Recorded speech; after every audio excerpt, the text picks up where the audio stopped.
We're in the studio today with our missionary Wendy Lock, who's with Wycliffe in the Philippines in Manila, but really celebrating something special today. Wendy, your 20 years of ministry there in the Philippines. And I was just saying to you earlier on how special it's been for me. I feel so invested in your ministry because you were the first person that I got to send to the field in my job here at Rosebank. So technically not the first time you'd gone out because you'd done the first 2 years and come back to prepare for long-term ministry. But and having visited you a few times in Manila, just really, really special and so wonderful to have you back in Joburg just for this short time. So I know that you have some highlights that you want to share with us. 20 short highlights for 20 years of amazing ministry, teaching kids of missionaries out there in Manila. Yeah, so welcome, Wendy. It's wonderful to have you. Oh, thank you, Jen. I can't believe it's 20 years. I can't. So I was just thinking about like 20 things that are not necessarily always highlights, but things that have really kind of been things that have popped out to me of over these 20 years. And I am so grateful to what God has done. I really, really cannot believe 20 years seems like has gone so quickly. But so here we go. Are you ready for 20 things? I'm ready. Number one is just my 20 years of my call to love and care for missionary kids. You know, when I first went out, I felt the call of the Lord and I said, Lord, here's 2 years of my life. You can have these 2 years. And yet 20 years later, I still feel so passionate about loving and caring for missionary kids because I know that by doing that, we are keeping missionaries on the field. The number one reason for missionaries leaving the field is the educational needs of their kids. So God has kept that fire and desire in me and the dream of just loving and caring for missionary kids. So that's number one. And number two is just God's provision. You know, over the 20 years, we've seen the rand drop a lot, and yet God has continually provided for all my needs, both, of course, with money and being able to be there and the support, amazing support of Rosebank Union, but also just in terms of prayer support and love and care and everything. I've had a sending cell that has walked this journey with me for 20 years. You've got the most amazing sending cell ever. I know. I am so blessed. And so really, I just am amazed at God's 20 years of provision. The third thing is living in the Philippines, the 7,600 islands of the Philippines. It is quite an amazing place. And number four is 20 years of living with the Philippine weather, you know. Oh, my goodness. Wet season, dry season, hot season, very hot season. I'm actually really loving being in the cold weather here.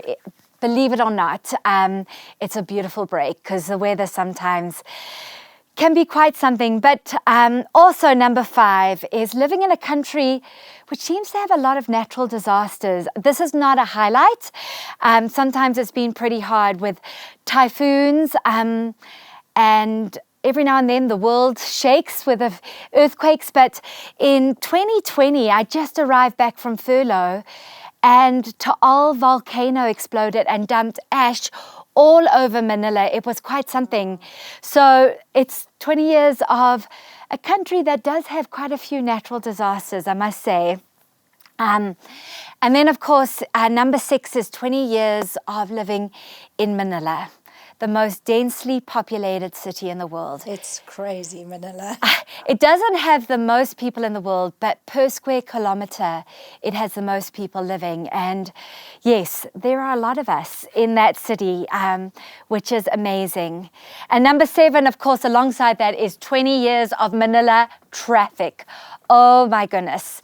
You will never complain about Joburg traffic ever until you've experienced Manila traffic, which you have. Which we have. I've experienced counterflow, which yeah, even our taxi drivers could learn from Counterflow how to drive on the wrong side of the road. Yeah. And it works. I know. It's amazing. Yeah. But then, of course, number 8 for me is 20 years of knowing that I'm not alone. When I first arrived on the 30th of June, 2002, I remember that first night, just the overwhelming sense of like, there is not a single person who knows me here. What have I done? I've left everybody that I know. I've come to this really strange, pretty ugly city, Manila. How am I going to live here? And I remember God just reminding me from Psalm 139, that verse that says, even though I settle on the far side of the sea, yet you are with me. And I experienced God's presence that night, on my first night there, that in the most tangible, beautiful way. I'd never experienced it quite like that. And God has continually reminded that He's with me. But even as I got towards the end of these 20 years, these last couple of years, when Manila has experienced, or the Philippines, probably one of the most longest lockdowns in the world, where I've spent so much time on my own at home, teaching online, I have also been reminded that I'm not alone. God is with me, and it's just, I'm so grateful for His presence. It's the person who knows me better than I know myself is constantly with me. And so that has just been, I would say, one of the biggest highlights, of course, for all of us. And then, of course, number 9 is teaching at Faith Academy, which is one of the largest schools for missionary kids in the world. I was blown away when I first came to Faith. It's hard to explain how wonderfully God has provided through Faith. I know. And instead of every mission organization trying to do their own thing, they said, let's all pull our resources and let's form a school which really will just meet the needs of missionary kids. Let's not everyone try and do it on their own. And so being part of that has been the most amazing experience. Missionary kids working in Manila and all over Southeast Asia. And so, and there's some 4 really core values that Faith Academy had. And so number 10 is their Great Commission partnership, being part of the work that God is doing. And you know, as I teach the missionary kids, I'm partnering with missionaries who have been doing church planting, Bible translation, working with the urban poor, running orphanages, working in seminaries, and in a small way, because I'm teaching their children, I'm partnering with them, doing that amazing ministry, and I just feel such a privilege to be part of the Great Commission and doing that. And so number 11, though, is another core value of Faith Academy is excellence in education. And I love being part of a school that says, we don't want to just do a half-hearted job. We want to really, really teach these kids well. And so Faith Academy is accredited with the Western Association of Schools in the USA, but also with ACSI. It really strives to give the best kind of education that we possibly can to the children. And even over 2 years, where we have done 1 month short of 2 years of teaching kids online, which was probably one of the hardest things for me, to teach first graders online. I know that God helped us to do it to the best that we could. And it was practically killed me, but even then I saw first graders still learning to read and write, even though it was online, because of the grace of God and being part of Faith Academy. So even through online learning, we've supported that and tried to give excellence in education. And then number 12, another core value is being part of a multicultural community. Because Faith Academy has missionaries from all over the world. I've had the privilege of teaching children from the United States, Canada, Australia, New Zealand, UK, Korea, Vietnam, China, Philippines, like just so many, missionaries from Norway. It's been amazing. I think Faith Academy sometimes a little taste of what heaven's going to be like one day, where every tribe and tongue will be around the throne room of God. And we get to have that, a little bit mix of that in our classrooms every single day, which has been amazing. And then number 13, our fourth just core value as faith is just gospel integration. That's what a privilege. When I taught here in South Africa at a government school, I wasn't allowed to share the gospel with the kids. We weren't allowed to sing songs that were in our assemblies about Jesus. But here, what a privilege it is to integrate the gospel in everything that we do with our children. To be able to, I've had the joy of leading children to the Lord and being able to pray together with my kids, and as we do maths or we learn about things, we think, oh my goodness, isn't God amazing? And be able to have that as part of all that I teach. And I just count that such a privilege, and it's such a joy. So that was number 13. I think number 14 is the thing, it's not a highlight, it's the thing that's been the hardest for me, is the goodbyes. I think over 20 years, you develop these relationships with missionaries that become like your family. You do life with them. You become part of families. Their kids become, like your kids. And because the missionary community is so transient, there are times where I've had to say some really hard goodbyes. And it's been hard. And yet, God has been with me through those goodbyes. But that has been something that has stuck out a lot for me in the last 20 years. Goodbyes that sometimes are even harder than typhoons and volcanoes, are the emotional tug on the heart of goodbyes. And then number 15, I've learned a hard lesson through the 20 years. Sometimes when you've done things for a long time, you start to realize that, I can do this well. I can teach first grade well, until you realize there's no way you can do this, that it's not by might, nor by power, but by my Spirit. And God has reminded that every day through those 20 years that I cannot go into my days on my own, that I need to be filled with the Holy Spirit daily to be able to do this work through, and I need to remember that He is who empowers us every day to do this work. So that has been a really good lesson for me. Number 16 is surprises that God has given me along the way. And over this year, I got the biggest surprise. My first class that I taught at Faith Academy was grade 3. And I taught a girl called Rachel. And she graduated quite a long time ago, and she sent me out of the blue an email, and these were her words that she said to me. She is the one in the picture on the right, graduating there, and she says, I never got a chance to tell you in person, but I've always wanted to thank you. I've always struggled with math, and I have this vivid memory of 3rd grade, me finally getting a good score on a math assignment. And you pulled me aside, took my face between your hands, looked me in the eyes and said, you should be so proud of yourself. Look at what your hard work did. I knew you would get it. And I just remember feeling on top of the world. And I knew I wanted to help other kids feel the same way.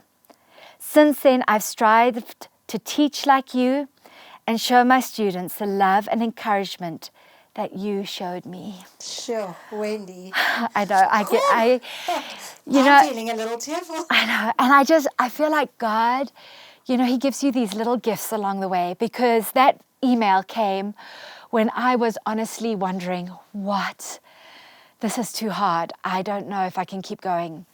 This is really too hard. And then you get an email from, I don't remember that. I don't remember it at all. But the little seeds that you plant in kids, you have no idea what it does. And now she is a teacher, and that ricochet of what you plant in someone's life, she is making a difference in these little kids' lives. And I just, yes, the surprises along the way are amazing. Number 17 stands for lockdown and quarantine. There's a picture of me wearing, we were intense in the Philippines. We didn't do any Mickey Mouse lockdown.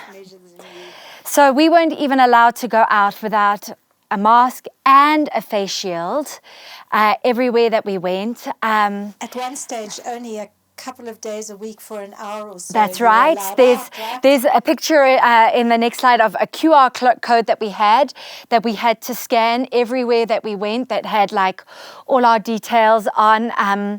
It was intense, and it was hard, and it was lonely, and it was a struggle. And let me tell you, teaching first graders online for nearly 2 years was one of the hardest things I've ever done. It was a little soul-destroying, being such a people person that I am. Just me and my computer every day. We put packs together for the kids every week that we would send home. I probably made about, on average, 28 videos a week of my lessons, and then on Zoom, met with my kids to do reading groups and to try and, I would teach them using videos, but then try and disciples them and help them through the work on Zoom. It was so much work, it was so hard, and it was so lonely. And number 18 just stands for struggle, because along the way as well, along with the lockdown, my dad got sick, went into hospital. God was so gracious. I was able to rush home and be with my dad for the last 4 days of his life. And I don't take that for granted, but losing my dad, and then while I was home, the Philippines locking down to people from South Africa, I wasn't able to get back to the Philippines. And for 3 months, I was here in South Africa trying to teach my kids. 4 o'clock in the morning. Yes, because of the time difference. I was up at all hours at the morning, sitting at my dad's desk, where he, just grieving my dad, but also teaching at all hours of the morning. It was so hard. And then when I finally did get back, the Philippines locked down to hard number 5 lockdown again. I was at home again, doing it again. And honestly, it got to a point where I actually wondered if I could keep going. It was just, it's enough. It's too hard. This is such a struggle. But I wanted to share with you a quote because actually number 19 stands for hope. There's always hope. And we cannot put our hope in anything of this world. The only hope we have is in God, and the beautiful eternal hope that we have one day. And, this quote, hope makes a Red Sea road where there is no way. When those Israelites finally got out of Egypt and they thought, actually, there's a way now, suddenly they hit the Red Sea, and the Egyptians were after them, and there was no way out. But God just told them, be still. I will make a way. And of course, we know the story about how he made the way, and he made hope for them through that. And I know that there's hope. There's hope in an eternal God, that one day, this world there's trouble. We know that it's just one thing after the other. But our hope is in Jesus. Our hope is in one day, that the gospel will go out so that everyone would be able to know the salvation power in the Lord. The hope is that we went back to class in February, but it was blended to the end of the year, where I was teaching kids online and in person at the same time for the last 3 months, which was maybe even harder than teaching kids just online. But starting next year, we pray that the kids will be back in the classroom. Pray for the Philippines. Their schools are not even back in class. Pray for them that God would open the door. Education is so important, and these kids have lost so much education in the Philippines. So, but I know that there's hope. There's always hope. And number 20 stands for Thanksgiving. I'm so grateful to you, Rosebank Union Church, for just supporting me for 20 years. You have partnered with me through the ups, through the downs. You have walked the road. You've sent mission teams to encourage me. Every time I've been back, I feel so blessed. I mean it with all my heart. Rosebank Union Church. I grew up in this church. I was 4 when I started attending. Rosebank Union Church is home for me. After 20 years, you wonder where home is, but Rosebank is home. And I'm so grateful to the Lord for being part of this church that has such a vision for the Great Commission and for the world knowing about the Lord, and seeing that working with missionary kids is such an important part of the Word of God going out into every corners of this world. And I'm so grateful. I have so much thankfulness in my heart. So thank you, thank you, thank you. Sure, Wendy. I mean, on behalf of Rosebank, thank you, because we get to be part of your amazing, faithful work there in the Philippines. And as I said at the start, it's been such a blessing for me. Just these few minutes to sit and talk with you. I know our coffees go on for hours on end, and Even Zoom coffees. Even on Zoom. But I just want to encourage anybody who's watching this to be in touch with Wendy, be in touch with me. You can receive her newsletters. You do fabulous little WhatsApp updates. I kind of feel like I know the kids and you and what you're going through. It's wonderful to pray for you and with you. So, yeah, just if you aren't receiving Wendy's updates and news, consider doing that. Consider partnering with her in praying for her and in supporting the work. Wendy, it's been a wonderful time, and we're going to have to close, but thank you so much. Thank you.